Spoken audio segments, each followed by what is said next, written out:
Who gave Florida permission to be cold? It's not in Florida's context. I'm not a fan.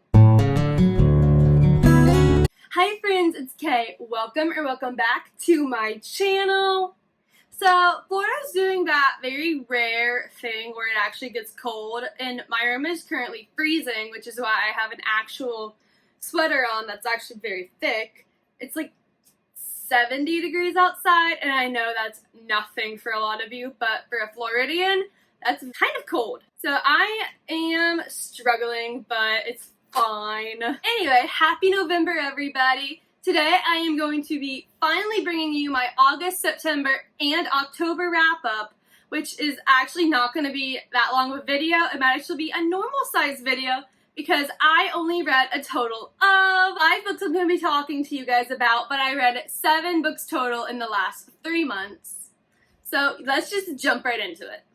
Okay, so first of all, let's just go right back into August, and for that, we have Crimson Bound and, you guessed it, American Royals. So August was a very good reading month because this was a 4 and this was a 5-star. So it was a pretty good quality reading month. So, I'm going to try to summarize these as best as I can, but remember it has been, for August, 3 months since I looked at these. However, I really enjoyed them, so I'm going to do my best to do them justice. So for Crimson Bound, this is a very grim, yet very darkly cool Little Red Riding Hood retelling by Rosamund Hodge, who is my dark fairy tale queen. I love her retellings so very much. And her covers are always gorgeous because I love the Spiral Staircase, and Cruel Beauty and Crimson Bound deliver on that, and I really hope her next Sleeping Beauty retelling coming out in October will deliver the Spiral Staircase cover too. But back to Crimson Bound. Little Red Riding Hood retelling, where our main character, Michelle, has been turned into the dark creature who is a wood forest, I don't remember the names, but they're like dark forest creatures. Kind of like fair folk, I think, except bloodier. Anyway, she's been turned into this creature she has been sworn to protect, and a lot of dark consequences follow that action. So now it's 3 years since she's been turned into this, and she has to find a legendary sword to stop the end of the world, brought about by the creator of this dark creature she currently is. And all at the same time, she has to fight against the nature of what she is turning into. So, along the way, there's this prince that comes that she immediately hates, but it ends up being her love interest. So, yeah, whatever. There were times that this book was kind of confusing, but overall, it was very immersive, and it was overall very good. So I gave it a 4 stars. Okay, so my second book of August was a brand new favorite, and that is American Royals. And oh my goodness, I don't even think I can do this summary justice, so I might just have to read the Goodreads review because this book was a brand new favorite. It left me in a book hype. I finished it at midnight, and that's something I almost never do anymore. It was such an amazing experience reading this book, and I had so much fun, and I just want to do it justice in this wrap-up, so I'm just going to read the Goodreads review I wrote at midnight the night I finished it. Okay, so I'm filming on my computer, so I have to go with my laptop, and also getting into Goodreads on here was a struggle because I forgot what email I use, and anyway, so the review goes, my heart actually hurts right now, in all capitals. American Royals is everything I expected and more. I can't remember the last time I had such strong reactions toward a plot and its characters. Beatrice owns my heart. She does, she really does. She is so strong, and I just want her to be happy. Oh. Preferably with Connor, because that bodyguard royalty trope is golden. It is. They brought it to a new angst level. Samantha has come a long way, and I am so proud of her. Jefferson needs a reality check to see what's right in front of him. And Nina deserves the absolute world, and Daphne deserves a punch in the face. She does. She really does. I have no idea how I could have waited a year for Majesty after, in all caps, that ending. But luckily it comes out Tuesday, so I might survive. Barely. And guess what? I have still not read it, even though it has sat on my TBR cart for 2 months. It's fine. No, my favorite thing is when my friend, who I introduced the series to, read this American Royals, finished it, and read Majesty in less than 24 hours, and I'm over here like... So yes, that's on having fast reader friends. Anyway, moving on to September. I read 2 books in September, but I'm only going to talk about one because one of them was a required reading for class, and that was the worst book I've ever read in my life, which is Waiting for Godot. I'm sorry, Samuel Beckett, but it was the worst book. I hated it. It was awful. In case you don't know the plot of Godot, nothing happens the whole 2 acts. I wasted my life reading this book. Luckily, it was only a day. But, no, not a fan. I think my family's sick of hearing how much I hate Godot. Because I hate Godot. So I'm going to leave it at that and put it down. Okay, so the book I'm going to talk about for September was In 5 Years, which is a standalone novel about a woman. I cannot remember their names right now, I'm sorry, and I put my laptop away. Anyway, the main character is an amazing lawyer, and she just gets engaged to her long-term boyfriend, and she falls asleep, and she wakes up 5 years in the future with a new guy. And she stays there for an hour, and then she returns to her time period with the knowledge of what will happen in 5 years. And then the book goes about how she influences all her decisions based on that hour. Now, this book was very interesting because I was not expecting a time jump at the very beginning. So we have the 5 years previous, then we time jump 5 years into the future, a few months before the hour from the beginning, which was very interesting. I wasn't expecting it, but it worked. And this book was very unique because we were revealed the ending in this 3rd chapter. However, the context is completely different, and you are still surprised when you read the ending. And I thought that was so cool, and it was really interesting how Rebecca Serle did that. I really appreciated it. And I also like how the summary on Goodreads is kind of misleading because it is a love story. However, the main focus is not a romantic love story. It's a platonic love story of the main character and her childhood best friend.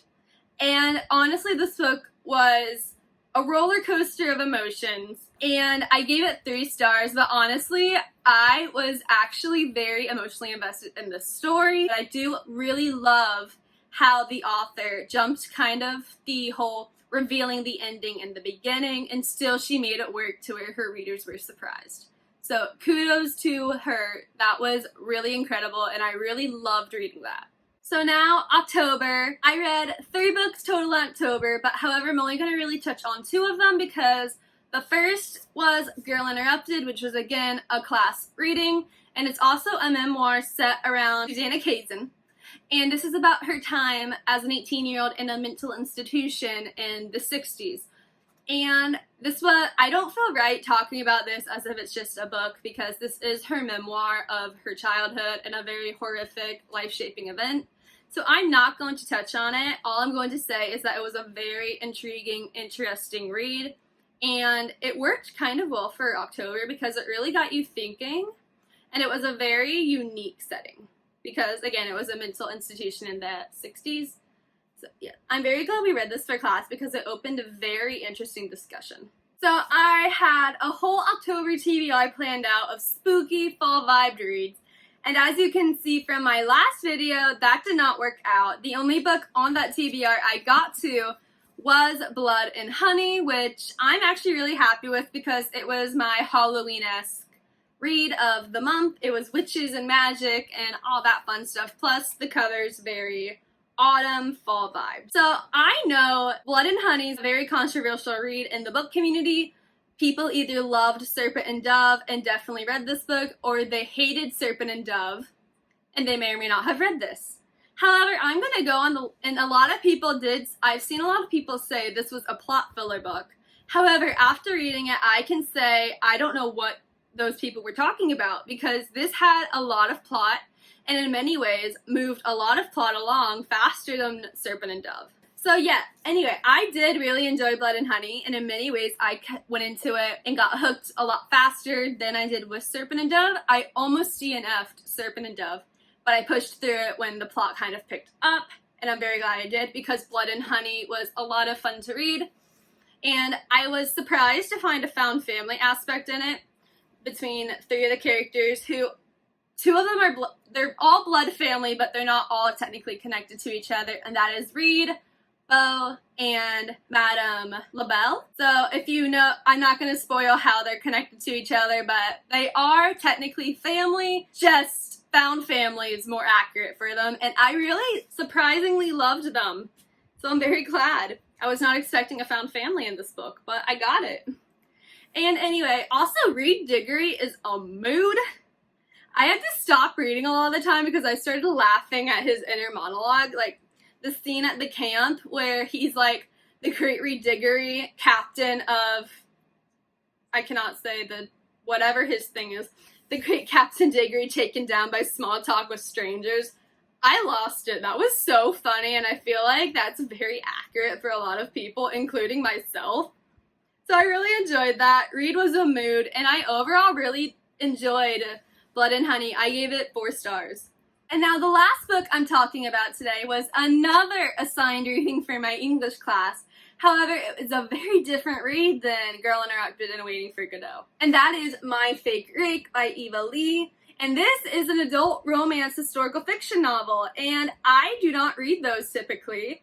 And I'm so very grateful that this was assigned, otherwise I never would have picked it up. And I honestly had so much fun reading it.